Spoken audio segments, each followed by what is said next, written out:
It's now time for the Rebirth Sports full game recap. We'll go all the way back January 20th, the year 2025, when the Nashville Predators were hosting the Vancouver Canucks for the third and final time this regular season. Head coach Andrew Burnett deploys his lines of defensemen the following way: Forsberg, Stamkos, and Marchessault. Heinisch, Stroza, O'Reilly, and Nyquist, Novak, Svechkov, LaRue, Smith, McCarron, Sissons make up your forwards. Your defensive pairings are Josi and Barron, Shea and Blankenberg, Willsby and Chen. Juuse Saros gets us started. Now, we are 51 seconds into the first period, and it's Thatcher Demko coming with a save on Blankenberg. That's the first shot on goal of the game. The 154 mark on the first. It's Stamkos off the box. 2 minutes for holding.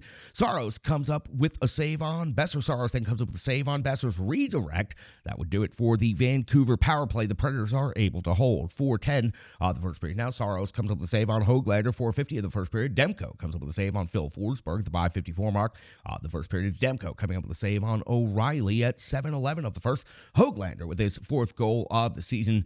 Josi blocks the initial shot, but it ends up back right in the slot area for the delayed yet easy finish there by Höglander. Vancouver leads 1-0 in this game. 8:27 now of the first period. Juuse Saros coming in with a save on Juleson, plus the better save on the follow-up by Heinen at 8:41 of the first period. It's Tommy Novak with his 8th goal of the season. There was some back and forth about how this puck ended up in the net, but LaRue fires it trying to pass to Novak. It goes off of Novak's back leg and into the net. So LaRue credited with the assist, Novak credited with the goal off of the body. The Nashville Predators credited with the goal, tying it up at 1 apiece versus the Canucks.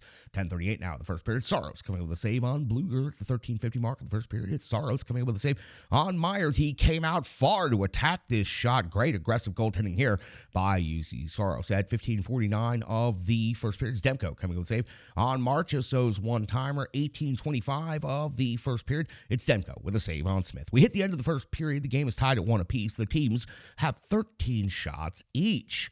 We go over the fresh sheet in the second period. We're on 1:28 in, and it's Carlson with his first goal of the season. It was back post tipping at the end of a long shift of pressure. It saw the Predators defense just running on fumes. Vancouver Canucks take a 2-1 lead. 7:18 now, a long stretch of hockey between the face-off dots.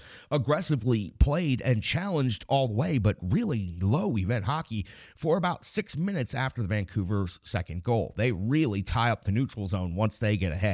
8:26 now, 7:18 of the second period. It's Hughes hitting the crossbar. That would be your next big event of this game. 8:26 now of the second. Demko comes with a save on Smith. 9:18 of the second. Saros a save on Besser. And at the 11:20 mark of the second period, it's Demko coming with a save on Brady Shea's long shot. 12:11. Demko another save on Phil Forsberg. And in 13:56, Predators building a little bit of pressure. They earn a power play here when Joshua takes a penalty, 2 minutes for hooking on Shen, of all skaters to draw a hooking penalty. Demko would come out with save on Svechkov, and it would be a good look by the Nashville Predators, but it would be their only real look over the course of this 2-minute power play. 18:18 the second. Demko comes up with a save on Stamkos. 19:39. Demko comes up with a save on Colton Sissons.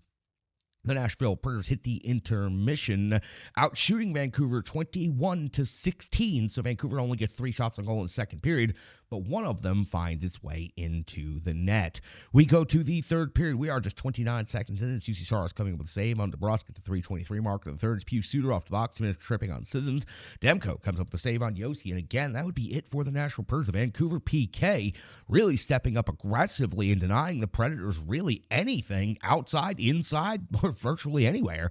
5:26 now in the third period. It's Demko coming with a save on Tommy Novak. 6:17 in the third. It's McCarron off the box. 2 minutes for tripping. He didn't think so, but the referee sure believed. Saros comes up with a save on Hughes, and that would be it for the Vancouver power play. The Preds PK doing a nice job with one of their killers in the box. 8:27 in the third. It's Demko coming with a save on Forsberg. At 11:28, Vancouver gives the Predators an opportunity to get back in this game by taking a bench minor for too many men on the ice. Demko, a big save on Forsberg, and bigger save on LaRue, crashing at the back door, but the Predators cannot find the back of the net in this one. The puck is going everywhere. It's going off the iron. It's going off the outside of the cage. It's going off of Demko at all kinds of weird angles, but it's not finding its way into the net. At the 7:02 mark of the third, Saros coming up with a save on Carlson, plus the follow-up by Aronik. At 18:56 of the third, it's DeMello coming to Demko coming with a save on Josi, and at 19:24 of the third period, Forsberg picked up penalty, 2 minutes for interference. Suter picks up the empty net goal. It's 13th of the season. That makes a 3-1 in favor of Vancouver. That's your final. The Predators do outshoot the Canucks 32-22. The Canucks only managed to get 9 shots on goal from the end of the first period through the end of regulation, but they managed to pick up the all-important game-winning goal. During that span, Predators just unable to put the puck in the net. Their offensive players, their top guys, were all over the zone, buzzing, firing pucks from everywhere. Nothing could seem to find its way into the net, even when they had opportunities at rebounds, redirects, passes to the back door. They just could not connect. It was really an example of how the Predator season has gone for much of the year. All right, that's going to do it for the Reverse Sports full game recap. We've got so much more coming up, box score analysis, and more right here on the Renegades of Puck podcast.